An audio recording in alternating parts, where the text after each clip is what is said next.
चुकून पाकिस्तानच्या हद्दीमध्ये गेलेले बीएसएफचे जवान पीके साहू यांना पाकनं भारतामध्ये सोपवलं, तर भारतानंही पाकचा एक रेंजर त्यांना सोपवला।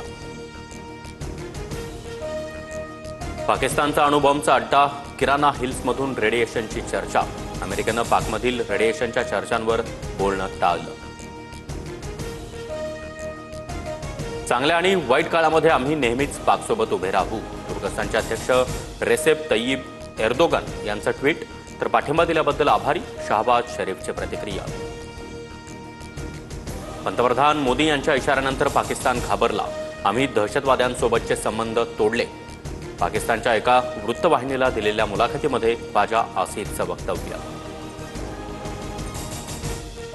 भारतीय लष्कराच्या ऑपरेशन सिंदूरमुळे पाकिस्तानचं मोठं नुकसान।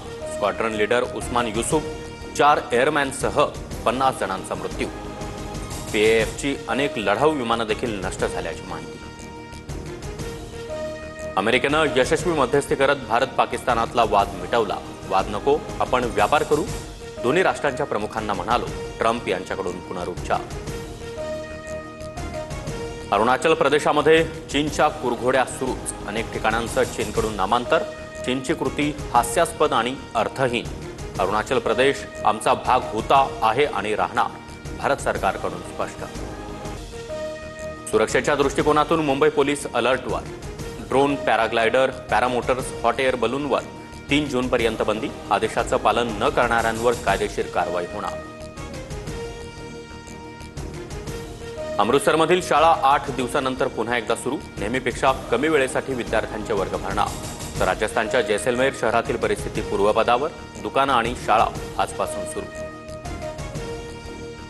पक्षातील गळती रोखण्यासाठी पवारांच्या राष्ट्रवादीकडून एकत्र येण्याचं वक्तव्य। अद्याप एकत्र होण्याचा प्रस्ताव नाही। अजित पवारांचं साप्ताहिक बैठकीत सुतोवाच, सूत्रांची माहिती। जयंत पाटलांच्या उपस्थितीमध्ये पवारांच्या राष्ट्रवादीची दुपारी बैठक। दोन्ही राष्ट्रवादी एकत्र येण्याच्या काही दिवसांपासून चर्चा सुरू।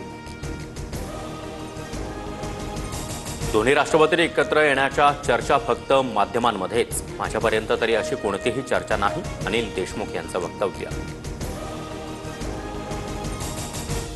शरद पवार, सुप्रिया सुळे, अजित पवार एवढाच राष्ट्रवादी पक्ष। जयंत पाटील, रोहित पवार हे सगळे लांबच आहेत, चंद्रकांत पाटलांची प्रतिक्रिया।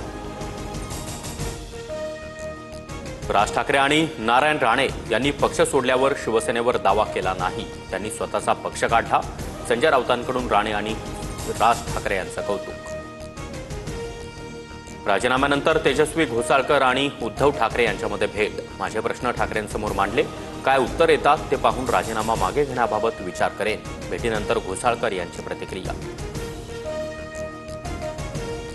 ऑपरेशन सिंदूरच्या यशाच्या पार्श्वभूमीवर भाजपतर्फे देशभरात तिरंगा रॅलीचं आयोजन। ठाण्यामधील तिरंगा रॅलीमध्ये उपमुख्यमंत्री शिंदे सहभागी। वसई विरारमध्ये बहुजन विकास आघाडीचे माजी नगरसेवक सीताराम गुप्ता यांच्याशी संबंधित 13 ठिकाणी ईडीची छापेमारी। सीताराम गुप्ता यांच्यावर ईडीकडून मनी लॉन्ड्रिंगचा गुन्हा दाखल। अकोल्यातील 4 ते 5 सराफा दुकानांवर आयकर विभागाची धाड। नागपूर आणि संभाजीनगरच्या अधिकाऱ्यांकडून धाड सत्र। न्यायमूर्ती भूषण गवई 52वे सरन्यायाधीश। राष्ट्रपती द्रौपदी मुर्मू यांच्या उपस्थितीमध्ये भूषण गवई यांचा शपथविधी सोहळा संपन्न। मेट्रो 9च्या पहिल्या टप्प्याची आज चाचणी। मीरा भाईंदर आणि ठाण्यामधील सर्वाधिक परिवहनाला नवी दिशा मिळणार।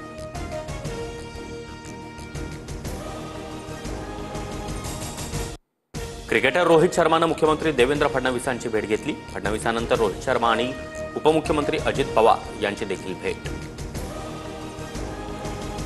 सोनं आणि चांदीच्या दरामध्ये पुन्हा वाढ। सोनं 97,644 रुपये प्रति तोळा, तर चांदीचा दर 1,09,40 रुपये प्रति किलोवर। सोलापूरच्या माळशिरसमध्ये गारपीट। रायगड जिल्ह्यामध्ये मान्सूनपूर्व पावसानं भात पीक पाण्यात गेल्यानं आर्थिक नुकसान, तर धाराशिवच्या उमरग्यामध्ये वीज पडून एका घोड्याचा मृत्यू। मुंबईत अनेक ठिकाणी वादळी वाऱ्यासह पाऊस। पुढील 2 दिवसही मुंबईत मध्यम पावसाचा अंदाज।